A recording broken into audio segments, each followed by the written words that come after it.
with me is my co-host, Mistress of Darkness, the Queen of Fright, the Lady of the Night, Muse. How you doing tonight, lady? I'm good. Glad to be back after a week hiatus. I'm excited to see you guys and get into talking all things horror.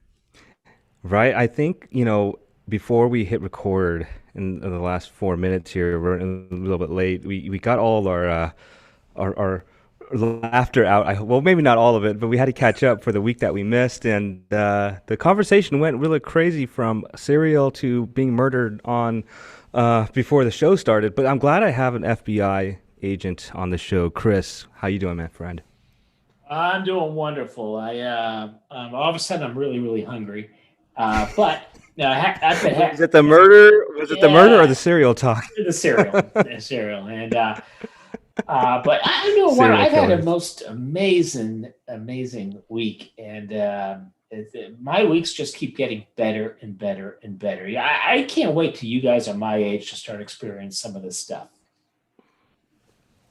Right on. That gives me something to look forward to.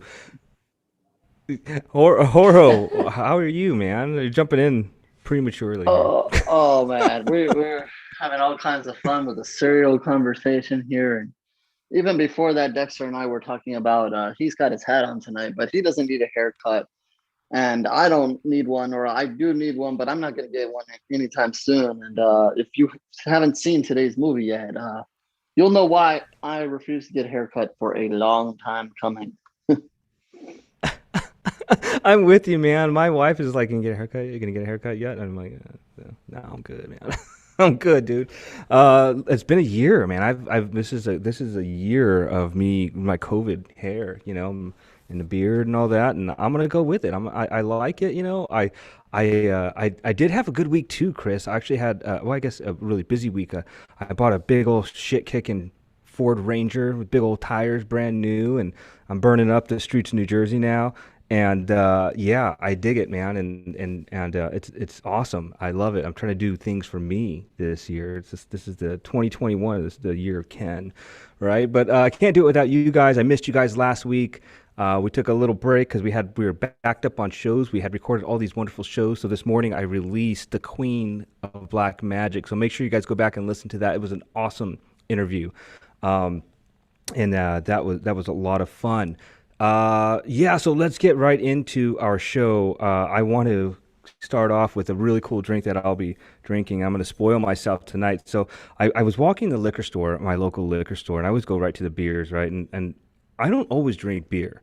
You know, when I go out or whatever, I always have an old fashioned or I have a scotch or a bourbon or whatnot. So I saw these deals where they have like these pre-mixed cocktails, and this is an old fashioned cocktail mix, High West. This is $29, right? $29 for well, how big is this? Let's, I don't know.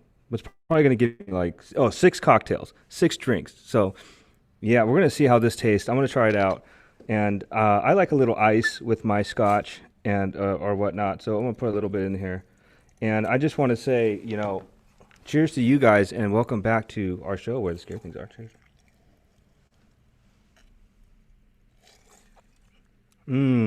That's gonna get me a little fuzzy tonight. I may be slurring speech later on. So I have a couple of things to go through. We don't have a guest on this tonight's show. If you're watching live, we'll probably have it on the podcast. We are going to be talking about a really cool movie. This is called The Stylist, and it's it's a hairdresser slasher movie, and it's enjoyable. It's definitely an awesome movie. I can't wait for you guys to watch it. But we will definitely have somebody on from that show or that movie later on in the show. And I wanted to go through a couple movies that we missed. Since we didn't have a show last week, I always do the horror movie flashback, and we were about like Valentine's Day, I think, was when we left off. So about 2 weeks ago, and there were some really good movies that had came out after. And on the 17th of 1959, February 17th, 1959, the original House on Haunted Hill, that's with Vincent Price. Some of just iconic uh, scenes, and it was just something that I really enjoyed watching. I think they remade it later on. I wasn't a big fan, but I watched it. It was all right. And one of our favorite movies, one of my favorite movies, Muse and I talk about it a lot. Constantine was released on February 18th, 2005. Now, I was in this big Twitter debate earlier today about, we put movies against each other, and it was Joker with Joaquin Phoenix, Constantine, and I forgot the other one, but I was really like torn because I really like Constantine a lot. It's a really cheesy movie, but I like it. And speaking of cheesy movies, you don't get any cheesier than this, but February 19th, 1993, Army of Darkness. Now, you know me, and you know how much I love my Ash. So if you have not seen Army of Darkness, you probably shouldn't be watching this show or listening to this show. That is one of the must-watches. The Hitcher, released on February 21st, 1986, and that's C. Thomas Howell and Rutger Hauer. Just so many great scenes in that movie. Yeah, great stuff. February 22nd, 2002, Queen of the Damned, an Anne Rice, I believe it's from Anne Rice, novel, and that was Aaliyah's big role there. What else do we got here? Get Out, February 24th, 2017. I have not seen that movie yet. I hear really good things about it, but it just never really appeared to me. February 26th, 2010, The Crazies, awesome movie. Awesome movie. Dark City, February 27th, 1998. Nightmare on Elm Street, The Dream Warriors, one of the best. 1987, February 27th. House, February 28th, 1986. So some really good movies that had came out not too long ago. Real quick before I get into another segment, I just want to say what's up to all of our listeners, everybody in the chat room. What is going on? We love you guys so much. And I want to say hi to my daughters, Abby and Lily. You guys should be in bed, but I'm going to give you a pass because we're talking horror movies, and you guys one day, we're going to watch a bunch of scary movies, and yeah, you guys are going to love it. So, I'm talking a lot. I got to take another drink here. I want to talk something scary here. Last time we were on the show, we did the black hole of the internet, right? And I had a real kick on this one. I loved it. I got some good feedback on it, and I thought it was funny. So the movie we're talking about, The Stylist, is essentially it's a stylist that turns into a slasher, right? She's a killer. And I wanted to find out more about how has there been any killings in salons or whatnot? You know, how many times have people been killed in a salon? And then sure enough, you know, the internet, you can find anything. So my little daughter actually got her haircut today. She was not one of the ones that was killed, but she did get her haircut today. So I thought that was funny because we were talking about that today. She sent me a picture. I was like, I hope she's not watching. But anyway, so in Australia, in Portland, Australia, there was a murder, a really grisly, unsolved murder. And I believe it was 1991. Two women were found dead, brutally murdered in a salon. One of the victims was one of the owners. She worked part-time, and one of them was just, I guess, a woman getting their hair and nails done. I think they were, middle-aged, middle to late-aged women. And it was just in broad daylight. The police go into the back room, and they find bags over their heads and stab wounds and blunt objects that were stabbed, and they were beaten, and they were in pools of blood tied with cords. And the crazy thing is people heard them screaming in the street because it was in this local market or whatnot, and everybody just thought it was someone screaming in the street again. It's just like in New York City, people hear people screaming, they just whatever. But these women were screaming for their lives as they were being brutally murdered, and there's no suspect. So the police, they interviewed 5,000 people and asked about this, and there's a whole novel written on it. It's called The Horrible Man. Still to this day, it's unsolved. But they have the Horrible Man was one of the suspects that was, I guess, somebody had taken a description of them or whatever. But I guess one of the victims that was killed, she had an experience with this guy that had walked in and was really nasty to her. And he was just rude. He said, didn't want to be back or whatever. So he was the main suspect there. And also the husband of the other victim was one of the suspects here. But he ended up killing himself while he was on trial and being questioned. So, and it gets even weirder, is this person that's her name is and I hope I'm not saying her name right, Leonie Wallace, who is the author of this book, and she's the investigator of this book. It's kind of like that podcast Serial. She got received a phone call from this woman saying that she knows who killed these people. She knows who the real killer is, and she won't come forward. She's withholding this information, and it's she recalled this woman, and she talked to her a few times. Who knows if she's a fanatic or whatever?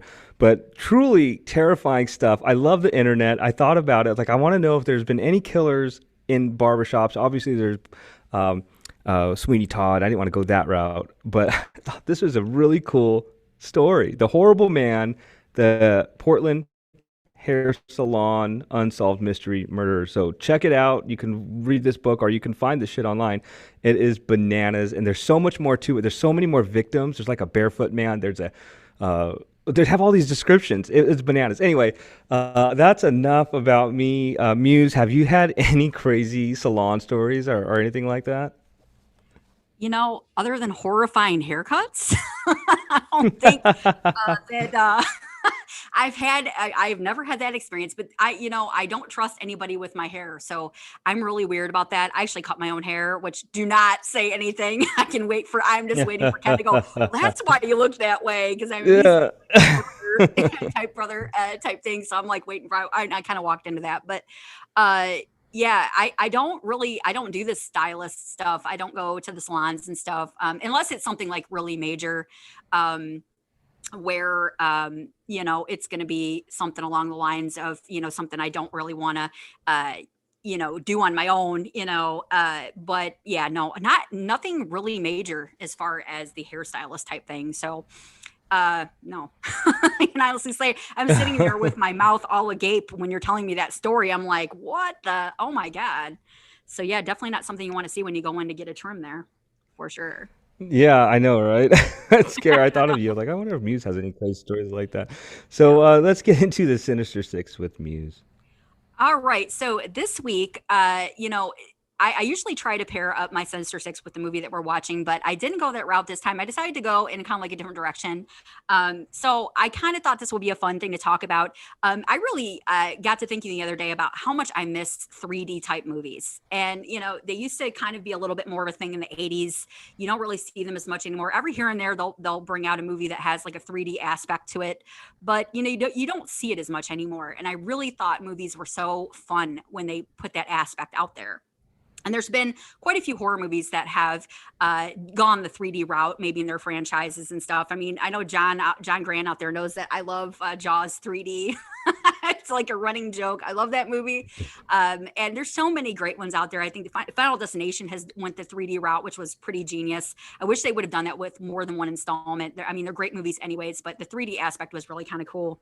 There's been a lot of movies out there that have went the 3D route, and they've been a lot of fun.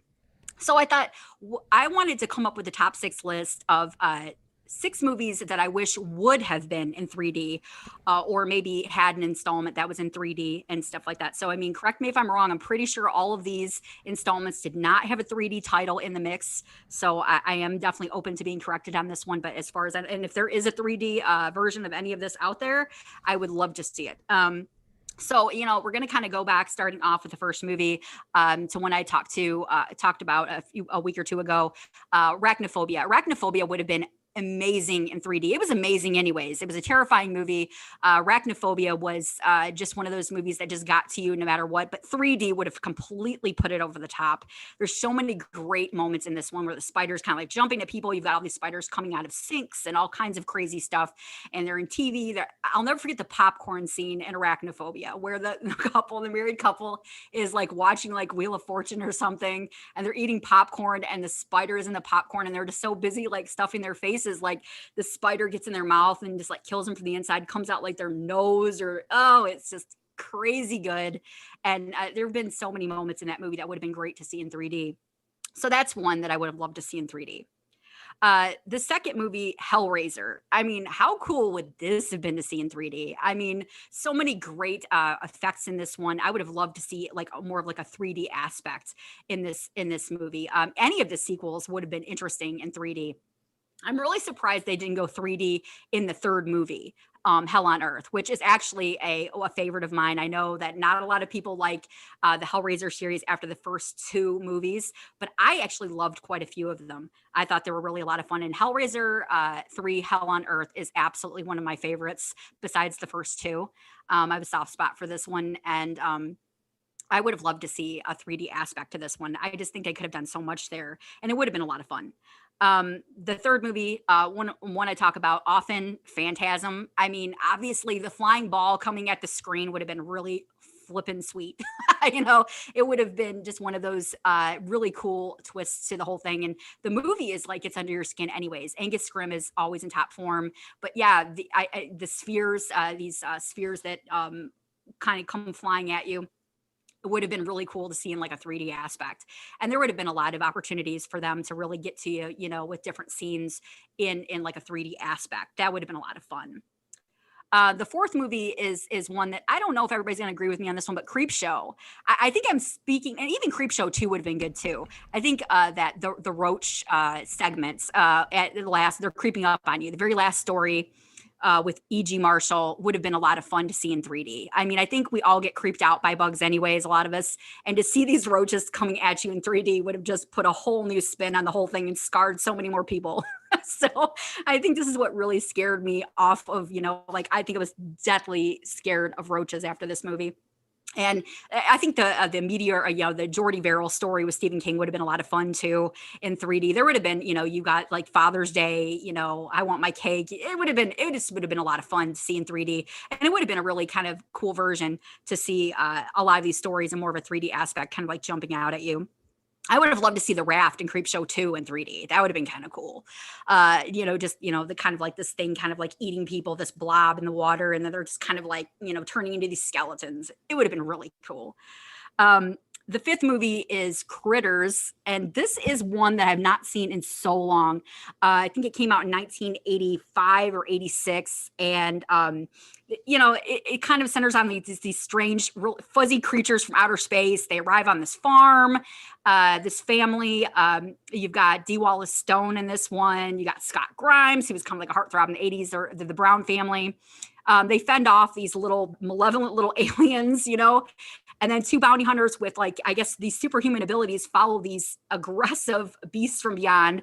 But the warriors, they're not terribly effective, and they leave this family to battle the furballs and rescue people from their clutches all by themselves. So it would have been really kind of cool to kind of see these furballs kind of flying at the screen. This one was a lot of fun. It was really campy, had a lot of great funny moments. And I think this is kind of like a soft spot for us 80s horror fans. I don't know how people would feel about it today, but this was a really fun one back in the 80s. I still enjoy it to this day. It has a lot of familiar faces from the 80s in it.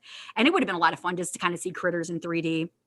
And the sixth one, just for the opening scene alone, Ghost Ship. I mean, that opening scene is probably one of the strongest I've ever seen in a horror movie. It's up there. And we know the story.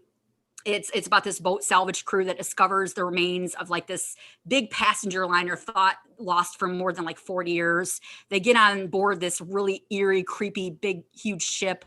And the crew discovers that this, I guess, decaying vessel is anything, obviously, but deserted. It's got all kinds of crazy stuff. Its home is just something more deadly and horrific than anything they've encountered in all their years at sea. So, but the opening scene is just killer, literally. And just to see that alone would have been worth the whole rest of the movie. You know, I think the opening scene is like one of the greatest parts of the whole movie. I'm not bashing it, but the opening scene is just so impressive. You're just like so geeked for the rest of the movie, and to see everything like that happen in 3D would have been really awesome.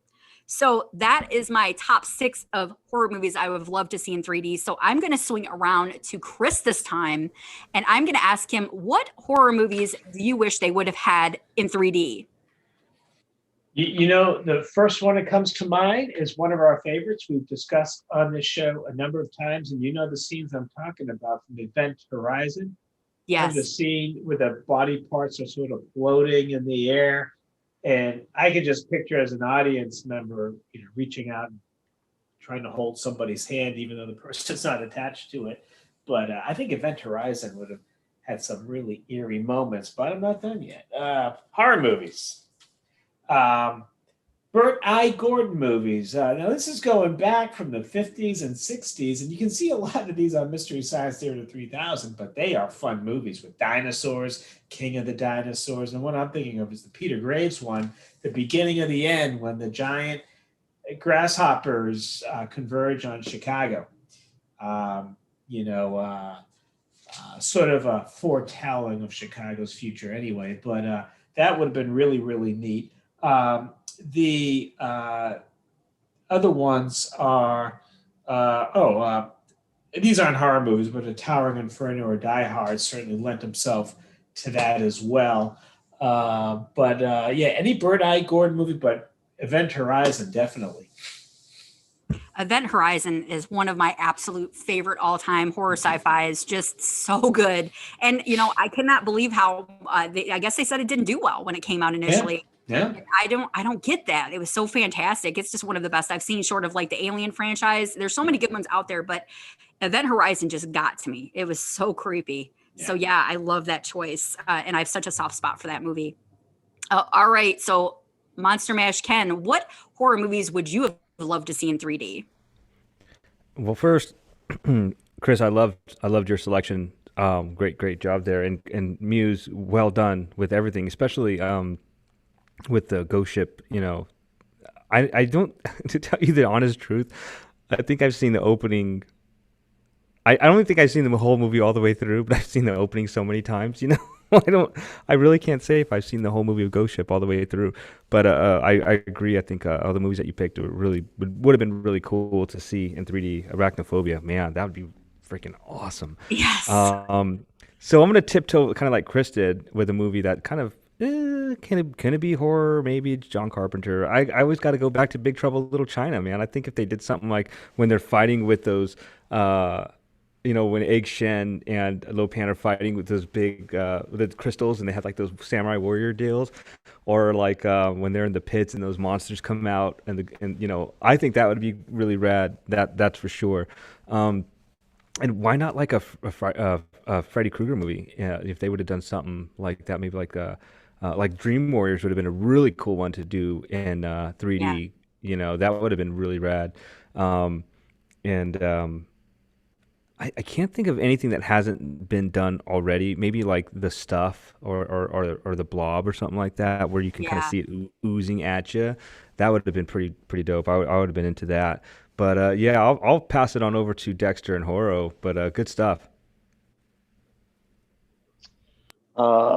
Awesome category. This is a fantastic conversation, and I never really thought about it. Obviously, you mentioned it, and obviously it's out there. We've mentioned it on the show before. Final Destination, they did a fantastic job in the sequels that they did with this. Piranha 3D was fun. So 3D can work, definitely can work. And since you guys kind of mentioned some ones that were not necessarily horror, I'll throw out one that's not necessarily horror to start, and that's Terminator. I think if you put together the right Terminator movie and definitely did it in the future, not here on Earth, I mean, that would be kind of boring. But one more set in the future where the robots are going crazy and you can kind of incorporate that battle kind of scene and atmosphere, that would be pretty sweet in 3D. And then you stole Critters. I'd written down Critters. Definitely that's a good one. So I'll throw out Gremlins to match that. And kind of something else, I think Dexter would appreciate Poltergeist. Maybe some scenes there that would be worthy in 3D. And two other names I'm gonna throw out there, and I guess it would be an interesting way to go and an added layer to them, and maybe we will see it. I don't know if they'll ever do it because these franchises are kind of strong in their own right.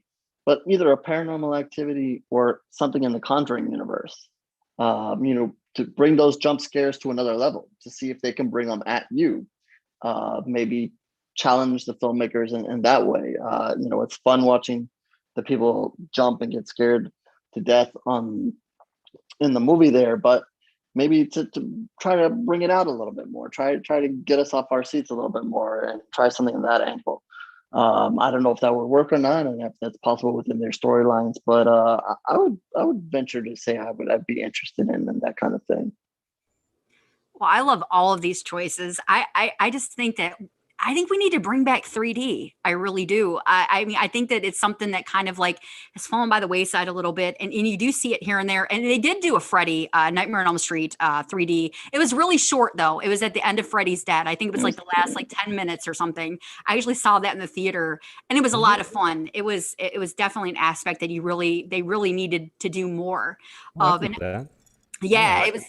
Yeah, it was, it was awesome. I still have like my glasses somewhere from it, somewhere buried in like. That's cool. That's probably worth something. You should check it out. Yeah, I don't know what condition they're in because I'd have to find them. But I mean, it was so much fun. I was hoping the whole movie was going to be in 3D, but it was only about 10 minutes there, and they tell you when to put your glasses on. I was kind of bummed about that, but for what little bit you got, it was fun.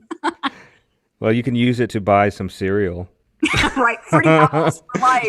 So we were having a discussion before we went live on what was like the best cereals that you guys liked, and apparently I'm like the oldest of all of, because I said I liked Honey Bunches of Oats with the strawberries, and Chris definitely like is still living in his four-year-old time frame, and same thing with Muse, and HorrO was talking about putting cereal on his pancakes or some shit. I don't even know. What about pizza? But I'd love to hear. Yeah, then we went to pizza. Oh man! But listen, I want to hear what your guys' favorite cereals are. Before we move to the next segment, just want to shout out everybody in the chat, Luna and Chris. Oh, Chris, what are you doing in there? Hey, What are you doing in there? Come on, get out of here. John, of course. Mike, Jamie, of course. Oh man, good stuff, guys. I'm so happy you guys are joining us in the chat room. If you're not chatting in there, I know it looks like there's more people in there than are chatting. So chat it up. We're here every week. We like talking to you guys, but we want to hear what your Lucky Charms, Luna. I love it. I'll dig it, but I'm gonna ruin it for you. You ever notice that they look like cat food? Like they do. the non You know what I do? Marshmallows look like I literally eat all of the marshmallows out of the Lucky Charms and I'll leave the cereal. I think there's a special place for people like me.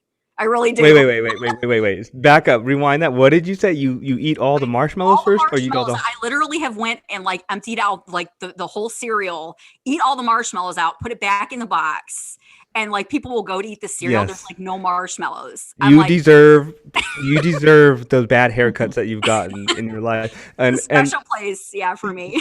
I would do it the opposite. I would tempt fate, and I would try to eat all the cat food stuff first. Then save the marshmallows for last, and then your milk turns like pinkish and it's like marbleized, and then you drink the milk and it's delightful, and I love every minute of it. I wish it was inside me right now, but it's not, and I'm going to pass it on over to HorrO because this conversation is getting crazy. It's getting off. HorrO and the 666 killer rundown. Take it away because it's going that way. Train wreck. It's the first step to becoming a good serial killer. Ha ha ha. Yeah, so I vote for Rice Krispies or Fruit Loops, something like that. But anyway, back to the true horror times here. And yes, I will be doing a remake, No Speeches today. And I promised that I would go through Wrong Turn, so here we go. Wrong Turn 2003 versus Wrong Turn 2021. I will preference this by saying I know that some of you already have not seen the 2021 version yet, so I will try to keep the spoilers at a minimum here. I will try to just kind of give you an overall feel of what this movie is about, and then give you my overall thoughts on the two compared. But let's jump to 2003 to start, and I'll make it brief because I'm sure everybody else can talk about 2003 a little bit more.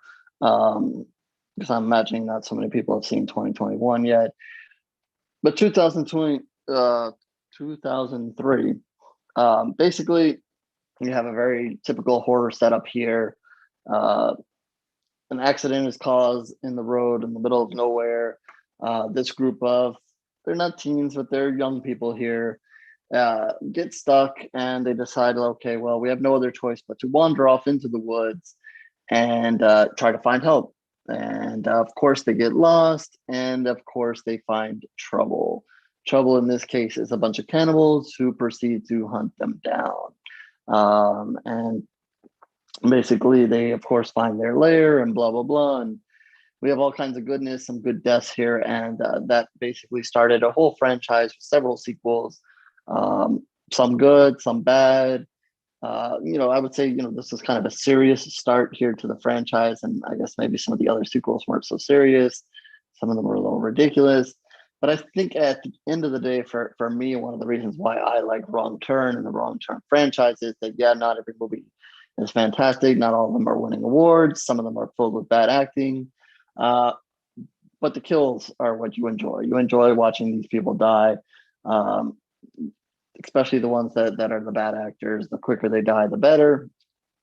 One of my favorite deaths is always, I believe it was in the sequel, could be wrong, was when the guy kind of gets split in half. I know it was fake as hell, CGI as hell, unrealistic as hell, but it was terrific to watch and a fun time there. And I believe we've seen that kind of repeated in a couple of other movies in different ways. But yeah, as fake as hell as was, that's one of my favorite deaths here. And this one, we get a couple of arrow deaths. There's a good axe death against a tree. So you get things like that to kind of get the ball rolling. I think the further this franchise went on, they kind of tried to push the boundaries a little more. And that's kind of one of the reasons why we like this franchise.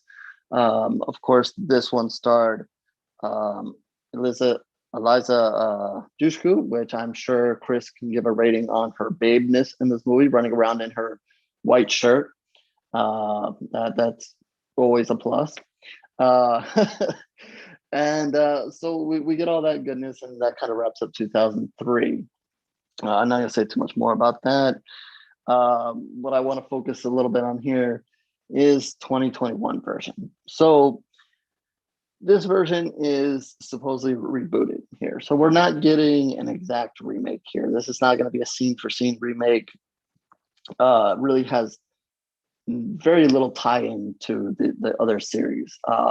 Besides the fact that we're getting a group of people here that are going to end up in the woods and get lost.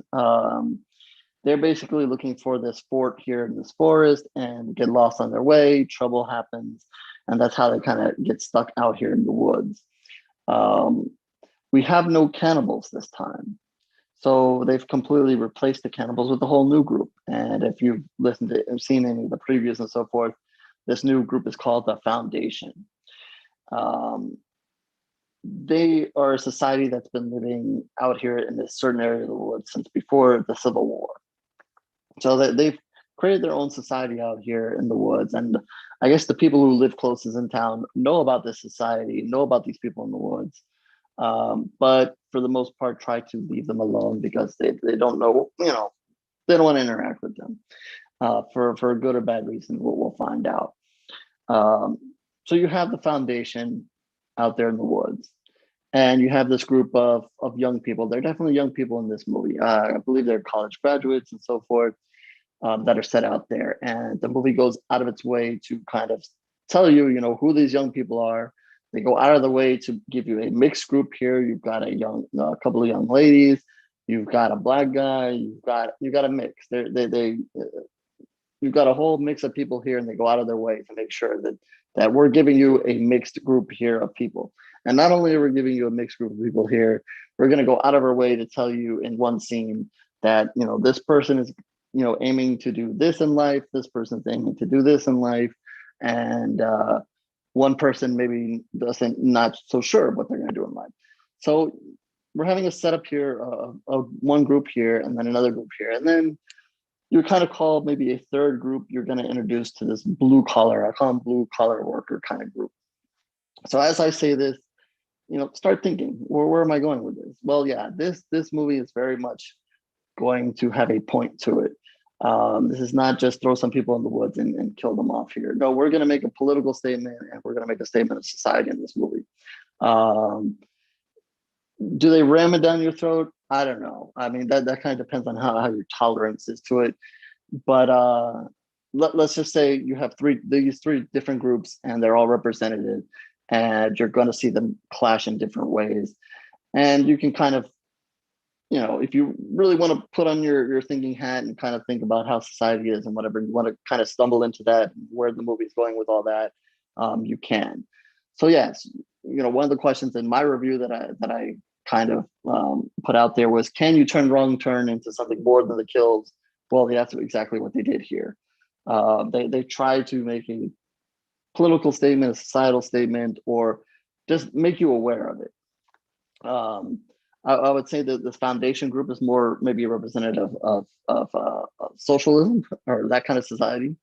And then again, you have this group of young people that run into them, and then the blue collar workers. So that's kind of set up there.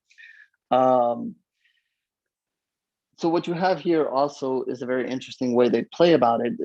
What I do credit them for is, besides all this, they stick all that BS in there, is there are some twists and turns here.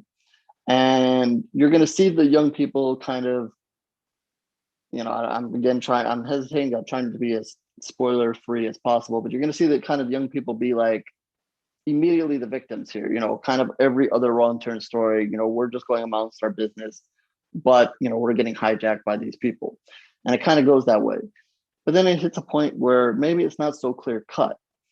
And, that's when you really see the foundation and these young people mix. And I'm not going to say too much more there because I don't want to spoil that scene and what's going on there. I will say another interesting thing is, obviously, some people have to die because this is wrong turn. So yeah, some of the young people obviously die, but there are some that are going to survive at least for a time period. And I will say, I find it, I'm not going to give it away, but the way that these people survive, I'm going to say it's kind of interesting and kind of a way that I've thought other people in these horror situations should try. Why not try this? Besides for screaming and yelling and begging and running, or just basically giving up. Here's an idea, and it works in this movie and in this setting because of what they're doing here. So in a way, where it probably wouldn't have worked in some other movies and why it wasn't tried, but it definitely works here for this situation. So with that, I'm not going to say too much more about the story because I don't want to ruin anything else here, but that's kind of the basic setup and so forth. So as far as the kills, they're not bad, but they're not the focus. They're going to stay kind of realistic to as much as they can, and it kind of fits the story with what's going on. You're not going to see a guy split in half just to split him in half and wow the audience and blah blah, which is disappointing in a way, but it just doesn't fit the story. There are some deaths, there are some bloodiness. You're going to feel some brutality here. There are those moments in this film, so they do stick them in there, but it's not the first and foremost, and it's not what you're kind of get used to with long term. So I know that might be a little disappointing to some people, but the deaths are there. What I did like is, like I said, there are some twists and turns, and the further this goes on, the more twists and turns there are. I'll say that, and I think they mentioned it, there is room for a sequel. You're going to want to stay in the ending scene, kind of rolls with the credits. You're going to want to stay and then kind of watch that for a minute or two as that goes on. So there, just be aware that things aren't always going to be what they seem, which is different. Usually in these long-term movies, everything is just kill and straightforward. So I guess that's as much as I really want to get into it without spoiling it for anybody. So I know that in some ways that's going to disappoint some people, and in other ways, some people are going to be like, "Oh, I'll see the movie anyway." To me, I didn't think it was a bad movie. I think, again, this is going to fall into, we've talked about this several times with these horror movies, where this movie might have been better off if it was just named something else and left it at that. Then on its own, it could have been a good movie. If you wanted the politicalness or the statement that's being made or whatever, that's a debate. That's for everybody to decide. I know some people are tired of it at this point, whatever. But besides that, the movie's well done. The acting is not bad. The kills, again, it's kind of stuck with the story. So, it doesn't give you that vibe as some of the others that have been in the series. That's a little disappointing. So mostly because of that, I'm going to stick with my original because I think it sets the bounds of what Wrong Turn really is. And I don't know about this whole new serious take they want in, but definitely the door's open here. They've opened the door for a whole new franchise if they want. I don't know if it'll stick or not. I could very much see a sequel definitely happening, but happening to DVD. Not that this one really hit theaters, but that wasn't its fault. I think it planned on being in theaters. It was just didn't because of COVID for the most part. So with that, I'm gonna throw it to the man who lives in the woods, lives in Virginia, and Chris, and I know he can go on forever about Wrong Turn, but let's see what he has to say. Yeah, I do. I spent a lot. I've actually done some of these shows in West Virginia. Beautiful state, friendliest people in the world. And when I'm doing my show, I'm at the window of my hotel room. Over there, you can see Ohio. Over there, you can see Kentucky. And West Virginia has a lot of macabre history. You get the ghosts in the old hotels. Also, the last time a major college football team was annihilated in a plane crash. Marshall University, we are Marshall. John Madden was a student coach at the time, was sick, couldn't make the flight, and that's why he always drove an RV to his games when he was coach of the Raiders. I think Ken could give you some more details on that. Raiders. John Madden. Yeah. But Wrong Turn. It's going to be iconic if it isn't already iconic. The kills carried it, but it wasn't like it was like an art form. They had new ways to do it. The splitting open of the guy, and you see the ground of just the first nothing, and then the guts just sort of pour out. I mean, that's poetry. And the Wrong Turn now, it sounds like they're capitalizing on a title, trying to be something else. It's like, yeah, this is Wrong Turn, but it's for a more sophisticated crowd. It's almost like they're saying, this isn't really a horror movie. Now, I know they don't say that, but it's like, it's almost like you simple-minded people might have been satisfied with that. But this is 2020 or 2021. I think we're more of an intelligent people now. So I haven't seen the new one. From what I'm hearing from you, Omar, I don't think I'm going to like it. But 20 Wrong Turn, and like I said, God bless the people of West Virginia. But a lot of movie people and a lot of special effects people had it in mind when they made subsequent slasher movies over the last 15 years or so. Definitely. Yeah, go ahead. No, I don't know if I'll get around to watching the newest one. I'm kind of jaded with the remakes. But that being said, I did like the first Wrong Turn, and obviously you mentioned Eliza Dushku, and Chris and I are in rare agreement there. I'd like to make a wrong turn with her there. But listen, this movie, like just the title alone, it's chilling. The wrong turn. You make a wrong turn, even in the United States nowadays. Like you make a wrong turn, and you're the wrong color of person or the wrong type of person or whatever. You're who knows what can happen, and I like the idea, the concept of the movie, and it does pick on, the crowd that wants to explore or whatever, these kids that want to go out and explore or they get lost or whatever. I did like the mutants a little bit. They were a little freaky, a little creepy. And then I think as the series, the franchise went on, it got kind of a little more kooky or whatnot. But that being said, though, I don't know if I'll watch the new one. I like the series. I don't know if they needed to do a new one. They could have, is it just the title that would just attract people to come and watch this stuff? I don't know, but just rename it. I think the title alone is going to, it's Wrong Turn is going to remake. They remade it. We're going to go watch it because we like the other ones, but now they're kind of changing a little bit or whatever. But it's a cool concept. I just don't think I'm going to watch it. I don't think I'm going to tune in. Muse, what do you think? Yeah. I'm that person. I'm going to watch it because of what you just said. Yeah, I hate you. Oh man, I love you, but I'm going to watch it out of pure curiosity just because I was a fan of the other movies, and I'm going to be interested to see what they do here. I'm going to give it a chance. I'm definitely jaded on the remakes and stuff. I'm not feeling a lot of the remakes.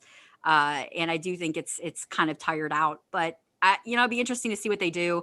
But yeah, I was a huge fan of the original Wrong Turn. Eliza Dushku is fantastic. I love her, and really enjoyed the first one, and I enjoyed a lot of the sequels too. So it is a fun franchise. A lot of great gore and a lot of great moments, that we mentioned, and I loved seeing it. I'm gonna check it out just because, just because it's there, and I'm checking Just it because out. I said no, just because I said Right. I'm not going to check it out, you're going to do it. Yeah, because it'll piss Ken off. I'm watching it, and I'm giving it 5 stars. Yeah, we're going to name you Muse douchebag instead of Eliza Dushku. Oh God, you're gonna get me laughing over here. I'm not gonna be able to compose myself. It's kind of true. But yeah, I love to argue with Ken. So yeah, just for that reason, no. But I mean, yeah, just out of pure curiosity, I'm gonna check it out. It'd be interesting to see what they do. So I'll throw it back to you, HorrO. Yeah, I would say you'll have a future Sinister Six, the top 6 reasons why you do anything, and it's going to be to piss Ken off, to piss Ken off, to piss Ken off, and so on. List for sure. Yeah. I hate it. I hate it. I don't know why. I thought a week would do us a good, but here we are.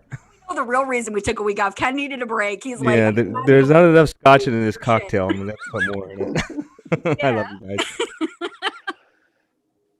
Cheers to that. And I guess I'll wrap up the whole Wrong Turn thing by saying, they simply could have said, we're going to name this movie The Foundation, shot the movie. You would have seen some similarities there. The writers, producers, actors, whatever, could have said, yeah, this is, themed off of Wrong Turn, but we wanted to do our own thing and gone down that road. It would have been fine. But, yeah, they had to throw Wrong Turn and whatever. And sometimes we, again, like I said at the top, we see these remakes, they're almost scene for scene, or they're so similar. And this one just kind of takes little sprinkle of pieces here from Wrong Turn and just basically does its own thing. So again, really didn't need to be named Wrong Turn. Could have been something else, and gone that direction.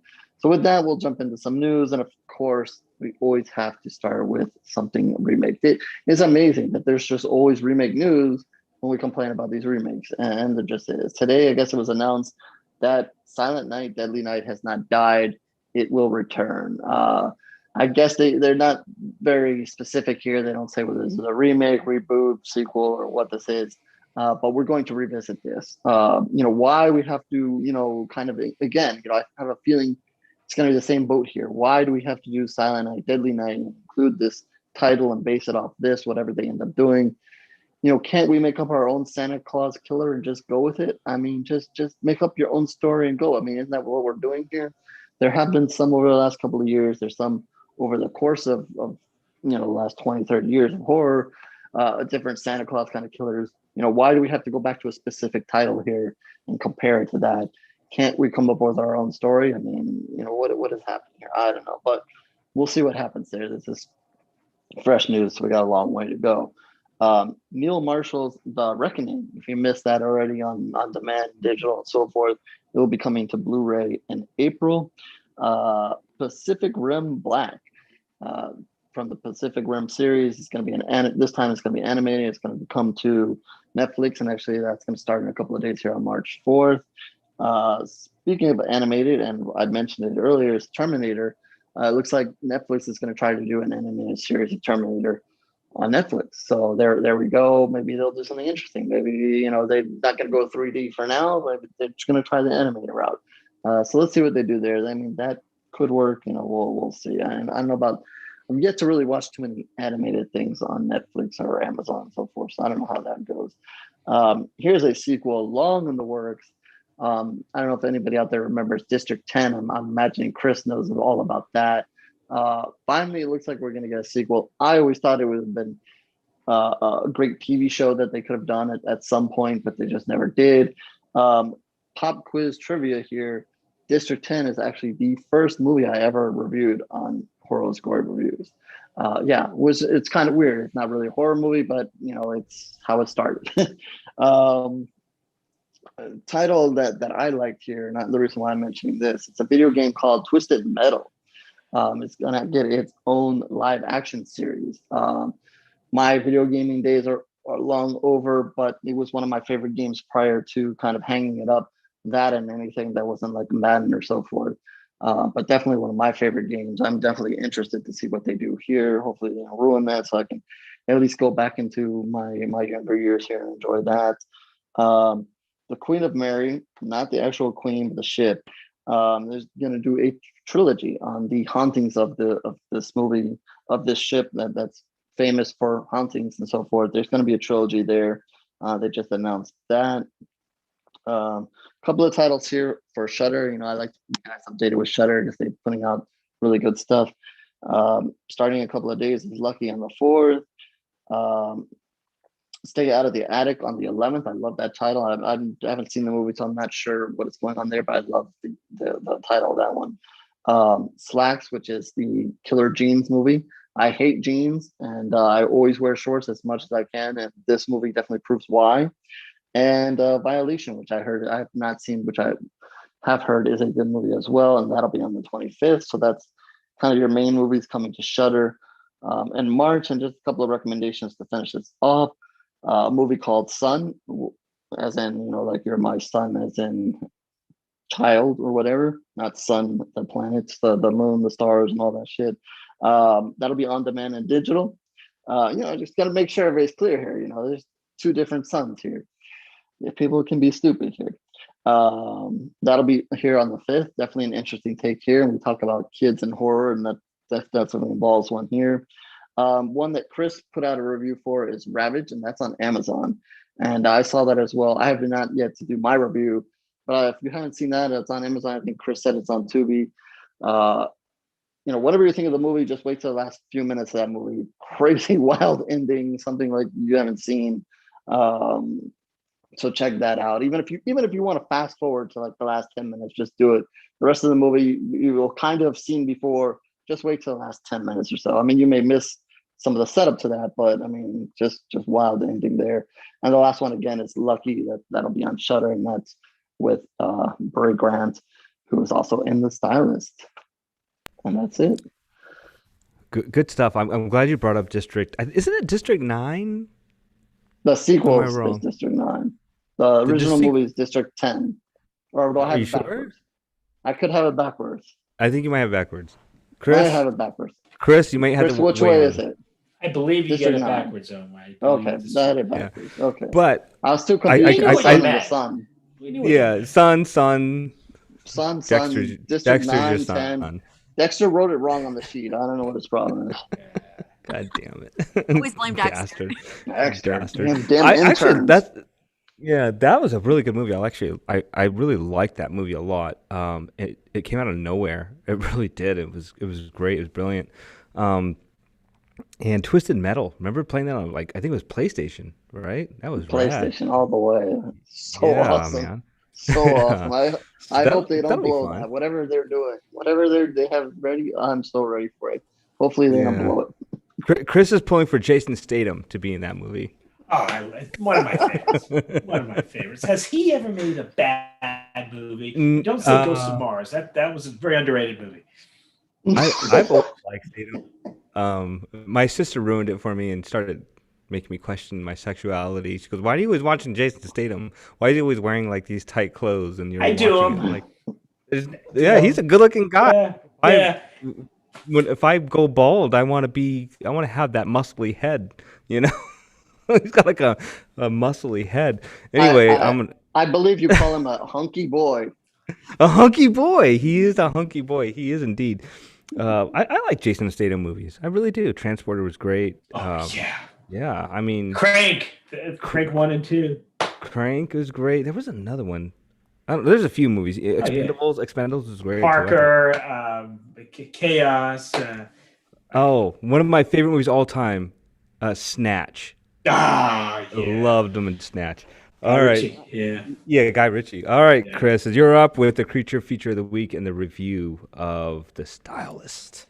Stylist does beg some questions that you brought up earlier, Ken. Horror movies and salons. The most horrific scene I think we've seen in a salon was from a Yui Boll movie, Rampage. I don't know if any of you guys have seen that, but just a bunch of women massacred with machine guns in a salon. we could discuss the merit of showing that, but who knows? Because in reality, is there really any such thing as an innocent victim? Nobody's innocent. They're all guilty. The stylist is kind of weird. It's I read a couple of reviews before I saw the movie, and one idiot said this is not a slasher movie. Fair not, it is. And the slasher here is played by Najara Townsend. I believe this is her first starring role in a feature movie. And the movie is directed by a woman. We're just out of Women in Horror Month, but Jill Gevorgisian directed this movie. Does a terrific job. Can't wait to see her next work.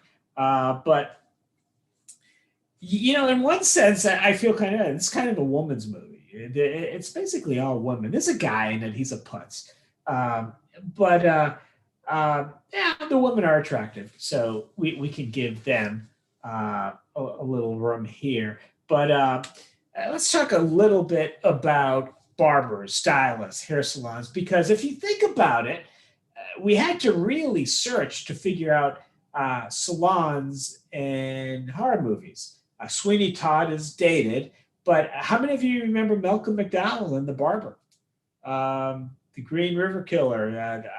The implication was that's who he was. He escaped to Alaska, opened a barber shop. And, he was the only one nobody suspected of doing all the murders. And of course, he probably did. How about that Monty Python sketch? You guys ever see that? I don't know how many Monty Python fans we have here, but there's a great scene. A guy walks in a barber shop, wants a haircut, and the barber's cleaning up blood and carnage from the sink, and the customer's just not taking the hint.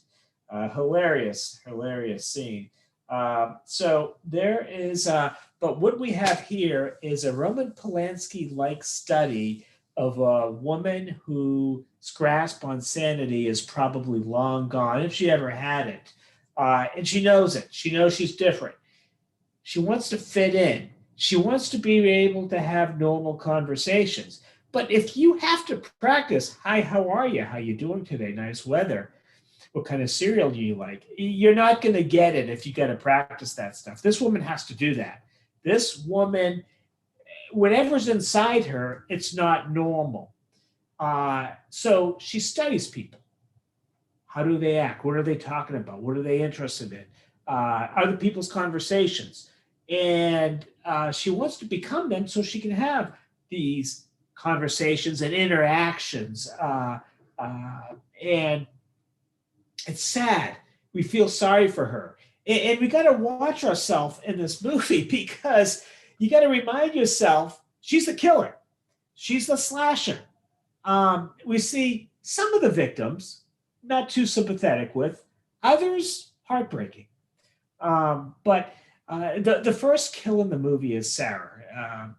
Sarah's played by a very attractive young lady named, so she gets mentioned, Jennifer Seward. And everything I've said is set up in the scene. Last customer of the day, everyone else clears out.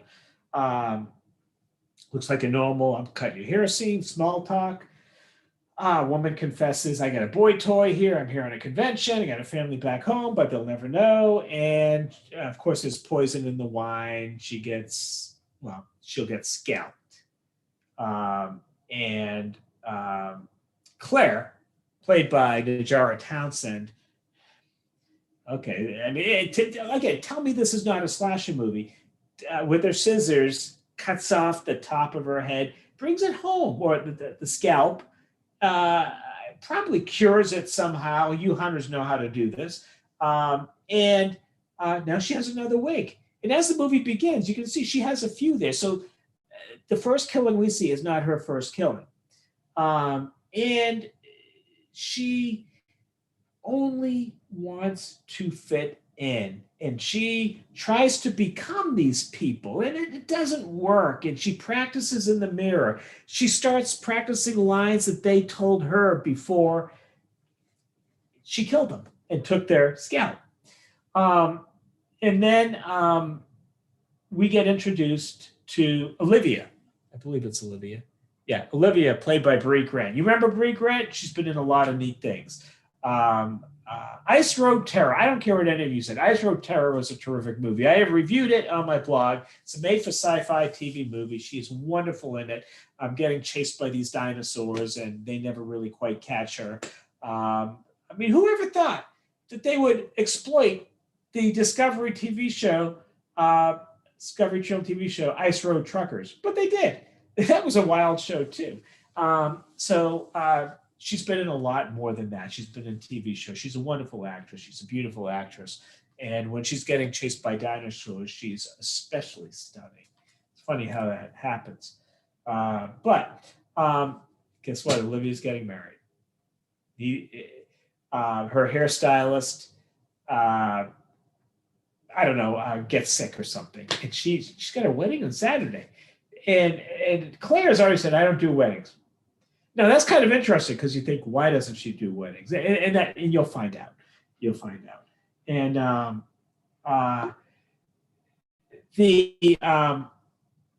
Claire doesn't want to do weddings.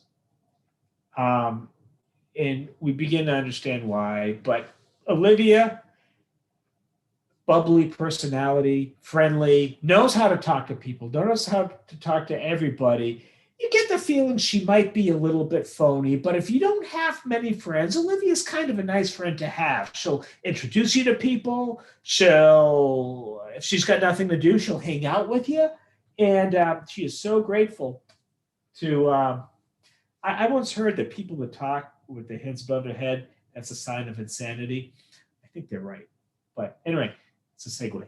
So speaking of insanity, let's get back to Claire. She sort of is fascinated by Brie Grant or Olivia and says, I think I'll cut your hair. And by the way, she's a great hairstylist. There's no doubt about it. And totally psycho, but I think if you go get your hair cut by her, you've got probably a 60% chance of coming out alive, which isn't bad. And so they develop a little bit of a friendship. She does her hair. It's wonderful. Is excited. She goes home, invites Claire over. Claire helps her try on the gown. Hair looks great with the gown. At least that's what I'm told. I could, I see a blonde. I'm happy, but apparently everything's accessorized well, and it's Brie Grant. I don't know how you could make her look bad. I'm not going to say it. Don't want to give away any spoilers. But so they get sort of close. And it's kind of unfortunate. It's kind of sad because Brie Grant, Olivia does most of the talking. Blah, blah, blah, we got to do this, we got to do this.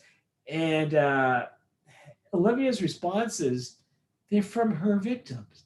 And it's very eerie. I mean, they fit in the conversation fine, but you could tell it's like she's got library of quotes to go to. And you figure totally nutsoid, but totally nutsoid, you don't see a lot of that. And unfortunately, 100 years ago, we used to put these people in insane asylums. Not anymore. They're standing right next to you in line at Costco. Oh yeah, they look great. They look great for 10 minutes. And then you give them your cell phone number. And then you said 5 minutes after that, you think, why did I ever give them my cell phone number? Once you do that, you never get rid of them, probably end up dead. But you meet these people. They're out there. They're out there in full force. And Claire is one of them. And one thing the director does, Joker Vergesian does, is you got to watch yourself. And I said this before. You start looking at Olivia as the bad guy. You start looking at a lot of her victims, not all of them, as the bad guys. And you see her as, you feel sorry for her as the victim. And there's a heartbreaking scene in a nightclub. And I think that's the biggest scene where you're thinking, oh, poor Claire. Oh, aren't they awful? And you're thinking, no, she's a killer. But you got to remind yourself of that. How many of you have ever been in a bathroom stall and people come in and they start talking about you? What do? Yeah, total whack ball. I mean, I've heard it all in bathroom stalls. Total whack ball. It's like never. Well, Zizzy's a great guy. I got to learn from this guy. He knows what it's all about. I never hear that. And so, but I don't go out and kill him like some characters in movies. But there's a culmination point coming, and they talk about it all throughout the movie, and that's the wedding. And not going to go there, but you're saying throughout this entire movie, you're starting to put things together. And I know Omar and I had a brief conversation about this. You're thinking, oh no, don't go there, please. Chicken out, Jill. Don't bring this movie there. Don't do it. And I'm not going to tell you, but the ending is, I don't know if it's surprising. It's shocking. It's a little bit taboo how they set it up. And it is a shocker, maybe not in your surprise at what happened at the end, but the depravity of what has happened. And we remember Catherine Deneuve falling apart in that apartment and Roman Polanski's repulsion. Now, this woman's setting is more far-reaching than an apartment, but nonetheless, it's a very closed society she lives in. It's one of, and you see her falling apart in it, and you can kind of see where it's going. I can't wait to do the interviews on this movie. I thought it was terrific, and it is a slasher movie. You're going to see some IMDb reviews. This is not a slasher. It is, but you know something? I say that unapologetically. Slasher movies, good. That's what I want to see. It doesn't mean there's no character development. It doesn't mean there's nothing in there we don't care about. It doesn't mean they're not points making. It's not like Star Wars where there's this force. Something happens, they don't know what to do. It's the force that did it. It's not stupid stuff like that. Slasher movies can be incredibly intellectual and life-changing, especially if you're one of the victims. Anyway, I'm off on that. I haven't even had a cocktail yet. But I plan on doing that real soon. The style. I've had it enough. I've had enough for both of us. Seeped over. Okay, so there. That's how I feel. I like it. I like your Royal. It's Kansas City Royals. Kansas City Royals, right? yeah. I just want to make sure that was right there. They're so likable. You go to baseball games and the players yell at the fans, and the players think they're entitled. You go to Kansas City Royal games, you get the feeling the players are happy you're there. Yeah, they're nice. Yeah, they're nice. And I don't think it's the same experience if you go to the Phillies game or the Red Sox game or the Yankees game in Kansas City. Hey, it's baseball. So oddly enough, just real quick before we get into maybe an interview, Kansas City Royals is kind of where I started to be a Raider fan because Bo Jackson played for both the Raiders and the Royals, and KC was that's my initials. And I was always rocking a KC's hat. I went to Disney World with Bo Jackson. What? Yeah. Oh, we're gonna have to have a sidebar. This is dating me. This is dating me, but no, it's true. They closed down the whole park for us, and it was me and Bo Jackson and 98 members of the Boston College football team and 98 members of the Auburn football team. We were playing them in the Tangerine Bowl, which is now the Citrus Bowl. And so we all got on the boat to go there, and I was about 12 feet away from him. So we did go together, but with about 199 of our close friends. They were just in the way of you guys. They were in the way, yeah. He was Auburn. Yeah, right? Well, he was Auburn. And unfortunately, we weren't in the way when we played the game. It was not pretty. Auburn just destroyed us. Well, let's take a quick break. We'll be right back, everybody. Oh, that's funny. I'm on pause. All right, guys, let's wrap it up. All right. All right. Well, we're back. Let's say our goodbyes or good nights. Listen, if you are jumping in our chat room or you're part of the show, we have like a whole different chat as we're doing the show, and it's so funny. And I hope you guys, if you're listening to the podcast, tune in on Tuesday night, 7 p.m., and get on the chat room on YouTube, because I guarantee you're going to have a good time. It's a lot of fun. My face hurts, And yeah, we make fun of Dexter most of the time, but that's like our go-to. And we play this game, Guess What's in HorrO's Closet. And speaking of which, let's go through our shout outs. We'll start with HorrO. We'll start with you this week. All right, all right. Always fine. If you think we're stupid on this, wait till you see us in the chat room. We're extra special there. Let's see. Where do I start here? Okay, let's see what Dexter writes down this time. There was some confusion earlier with what Dexter was writing, but let's see. We have Adrian Wilkinson, Travis Burns, and Jacob Johnston from Dreamcatcher. Thank you to them for allowing me to interview them about the movie. Have that interview out in a day or two, and we'll get to discuss some things that happened there in that movie, fun movie, which will be out by this Friday. So thank you to them for letting me chat with them. Also, some more interviews, the Women in Horror interviews that we did this in February. Didn't do as much, and I can comment on other things of Women in Horror in February, but I'll leave that for another time, another century. But thank you to all those who participated, and one lady in particular, one woman in particular, Azzy Goodwin, who, congrats to her. She's going to be hosting a show coming up in April, so she's kind of going to go from being a horror fan to kind of being a content creator. So it's always fun when you kind of join the other side of things here, and let's see what she has to do. You can follow her at MB Glitter Girl and find out all the details about her new adventure there. And just a final note here that if you've been following Promote Horror on Twitter, love horror, love the horror community, continue to put that out in the mornings with a little task to do in order to spread the horror and to, just kind of get us back here to unite. And kind of like I talked about a couple of weeks ago, just a small little campaign I'm doing here to just kind of calm down things and get everybody to just, love each other, love horror, and kind of realize why you're here.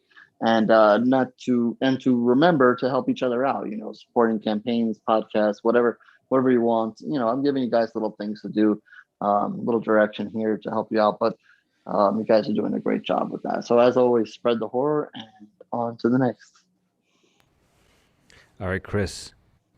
Hey, there's first of all, I want to say hello again to Brooke Lewis Bellis. I won't tell you exactly why, but has moved up to my favorite person in the world. Just a beautiful, stunning, amazing actress and beautiful, stunning, amazing human being. Probably more on that throughout the next year or two on our shows. I keep talking about her every week. And Ed Bell runs a YouTube channel called Forgotten Horror. Horror movie fans are going to want to subscribe to Ed Bell's channel, Forgotten Horror. You might have noticed I've started posting reviews on movies I've saw there. It's got some great movies on there, a lot of great movies on there. It's not just a YouTube channel. I mean, I use it as one of my streaming services now. It's got that many good horror movies on it from the 50s, 60s, 70s. Really, really good stuff. So Ed Bell, Forgotten Horror. Right on. All right, lady, what do you got? Well, I just want to say, yeah, definitely to echo Ken. The chat is always so much fun. I love you guys in there. I've been laughing the whole time. Ken has been reading my mind, and I was just gonna say my face has been hurting. It's it's from laughing so much. So much fun. Definitely join us in there if you have not. I'm going to shout out a friend of the Strange Society Network with a great podcast and show, Tony Saurus Rex. Go check him out at Dino Stomp Gaming. He's been doing a lot of really great OG, like old school, like video game playthroughs and stuff. So if you're like me and still have the PlayStation 3, I'm like, you're gonna be okay here because this is where I'm at. God. This is me. I'm like, oh my God, I actually relate to this game. I have these games, and like I'm literally playing through them as he is. So I've been having a lot of fun. He's been doing Silent Hill, which is like my favorite horror game franchise. He's been doing Diablo. He's been doing all kinds of great games. So check him out at Dino Stomp Gaming. He's been doing a lot of fun OG throwback games and stuff. He's been having a blast doing it. So check him out. He's a great guy too. Yeah, Tony's awesome, man. I like him. So to wrap it up, I just want to say one thing real quick. I'm really appreciative of where this show has gone, and just all the fans that we get and all the great messages. But sometimes people ask for help, not directly, but they maybe they need a little lift or a little bump or whatever.